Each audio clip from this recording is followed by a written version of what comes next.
پہلے کے زمانے میں ہمارے والدین، ہمارے ماں باپ، ہمارے بزرگ یہ کہتے تھے کہ پیدا ہوا بچہ یا چھوٹا بچہ، بہت ہی چھوٹا بچہ اگر رو رہا ہے تو رونے دو، رونے سے اس کے ذہن کی اور اس کے جسم کی نشو نما ہوتی ہے۔ ابھی سن 2025 میں یہ تحقیق سامنے آئی۔ میں نے جب فیس بک کے ایک پیج پر یہ پوسٹ دیکھی تو مجھے بہت حیرانی ہوئی اور خوشی بھی ہوئی کہ میری سوچ بالکل صحیح تھی۔ اس ریسرچ میں بتایا گیا ہے کہ اگر کوئی بچہ رو رہا ہوتا ہے تو یقیناً وہ بچہ کسی ایموشنلی یا فزیکلی تکلیف میں ہوتا ہے اور وہ رو کر اپنی تکلیف کو بیان کر رہا ہوتا ہے۔ بچے کو روتا ہوا نہ چھوڑیں۔ اگر آپ بچے کو بستر پر رونے دیتے ہیں، اپنے کسی کام میں مصروف رہتے ہیں، آپ اپنے بچے پر ظلم کر رہے ہیں، کیونکہ وہ بچہ اپنے ذہن میں، اپنے کانشیس اور سب کانشیس مائنڈ میں یہ بات بیٹھا لے گا کہ میرے ایموشنز کا کوئی فائدہ نہیں ہے، میرے رونے سے کسی پر کوئی اثر نہیں پڑتا ہے۔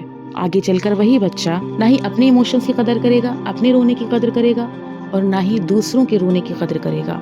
اس طرح سے وہ بچہ سنگ دل ہو جائے گا۔ اس لیے جب بھی کبھی آپ کا بچہ رو رہا ہو، یا کسی بھی اپنوں کا بچہ رو رہا ہے، یا غیروں کا بھی بچہ رو رہا ہے، اور آپ کے دل میں ایک بڑا سا انسانی دل ہے، تو آپ جلدی سے جائیں اپنی کسی بھی کوشش سے اس بچے کو چپ کرائیں، کیونکہ بچے ایموشن سمجھتے ہیں۔ بات اچھی لگی ہو تو چینل کو سبسکرائب کریں اور ایک لائک بھی کریں۔